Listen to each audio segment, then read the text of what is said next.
Peter Parker being bit by a spider, Tom Hanks crashing in a plane, and Andy Dufresne being sentenced to prison. What do they all have in common?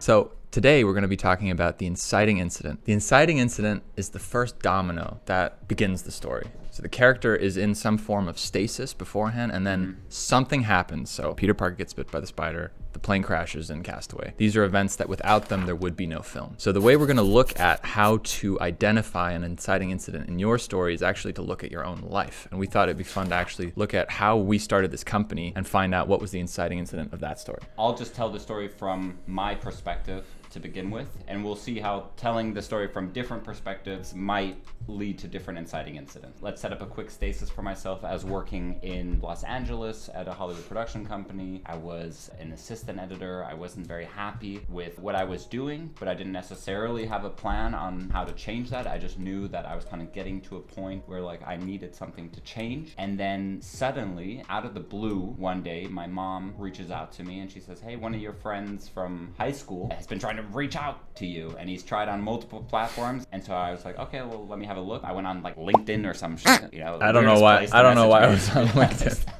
Well, you weren't replying to anything else. True. And I saw that you had written me and that you had said, "Hey, I'm working on a documentary. I've gotten some funding. I'm looking for a cinematographer. Do you want to hop on a call?" Long story short, we decide, okay, I'm going to quit my job. I'm going to work on this documentary with Mads. All that eventually led up to us starting the company together. Yes. But that single point from my side of the story, because what's important to know about the inciting incident is that the character does not make a decision. Meaning it's something serendipitous. It's something that just kind of happens that's outside of the character's control. For example, Peter Parker being bit by the spider. He didn't choose for that to happen. Tom Hanks, the plane crashing. He didn't choose for the plane to crash. And a lot of times what the inciting incident does in a hero's journey, for example, it presents the journey to the hero, or it presents the love interest to the hero of the story, right? Somebody's working, they're unhappy at a job. A girl walks in for the first time and they see her, and that's gonna lead to them getting married at the end of the film and everything. That's the first time where he's presented with the idea of I could pursue this journey, and they go from a inciting incident into a debate where they kind of have to choose, do I want to go on this journey or do I not want to go on this journey? Lord of the Rings, for example, the inciting incident is Frodo finding the ring on his doorstep because Bilbo left it there for him to find. It's by chance. He literally steps on it and he's like, "Whoa, what was that?" And he picks it up. From then on, there's this debate of who should go on this dangerous journey all the way to Mordor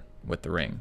But it's something that happened out of his control, and it's something that came into his life, into his world, and kind of disrupted everything. Exactly. The first event that felt like a serendipitous happening that kind of led me to the path of actually making a documentary was my parents were moving out of their house, and I obviously wasn't living there anymore, but they had a bunch of my stuff still there, so they asked me to come by to look at what can they throw away and what do I want to keep. And while I'm doing that, I'm digging through the basement, and I come across this old dusty box that's in the back. I'm like, "What's this?" And I open it, and inside are all of these old childhood tapes with my name and my brother's name on it, saying, summer 1996, Christmas 1999, and things like that. And I was like, whoa, this is super cool. I didn't even know we had these. And I end up figuring out a way to look through the camera that was still in the box where the screen was broken. But if I looked through the eyepiece, I could kind of see what the videos were. And I got really excited about showing my brother. And when I told him about it, he was like, "Oh, no, thanks. I really don't want to see those tapes. That kind of makes me feel weird to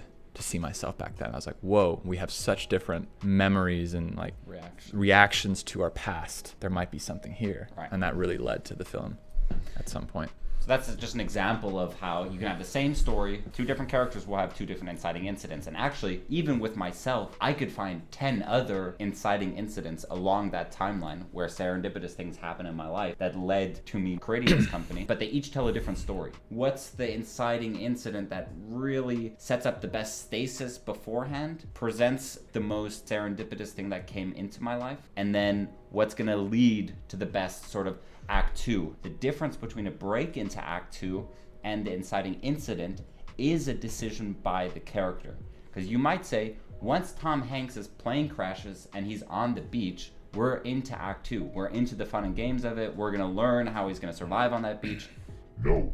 That's the inciting incident. Break into Act 2 is when Tom Hanks decides he's actually going to survive on this island. He's actually going to try to survive on this island. In that film particularly, it's kind of a short, debate between inciting incident because he's in such a high stakes situation that really, it's like there's not much of a decision to make.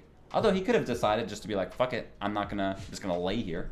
The first thing he does is he kind of stumbles around, kind of shocked. Yeah. He climbs to the top of a mountain to kind of look at where he is. He realizes he's on an island, so he's Yeah. figuring out what's kind of happened to him. Yeah. And then the real break into Act 2 is when, like Taylor said, he decides to do something, which is he decides to start gathering materials. Exactly. And now we're off. You know, you might not be wanting to make a documentary or film about your life story, but it's a good exercise because it's real life. The structures that we're talking about within storytelling are rules because they mirror reality. There are certain things that just happen in our lives that feel like it's a reoccurring thing. We're in a low point and then we end up going to a high point. And how does that work? There's always something that happens that kind of leads us to the path of that changing. Aristotle didn't think in his head, oh my God, what is the best story that could possibly be told? And just come out of blue air and go, here are these structural rules that I'm gonna come up with how to tell a story.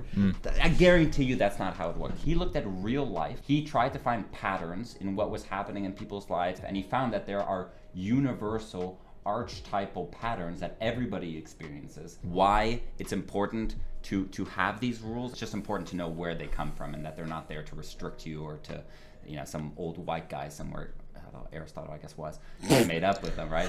It comes from art mimicking life, art being a reflection of life.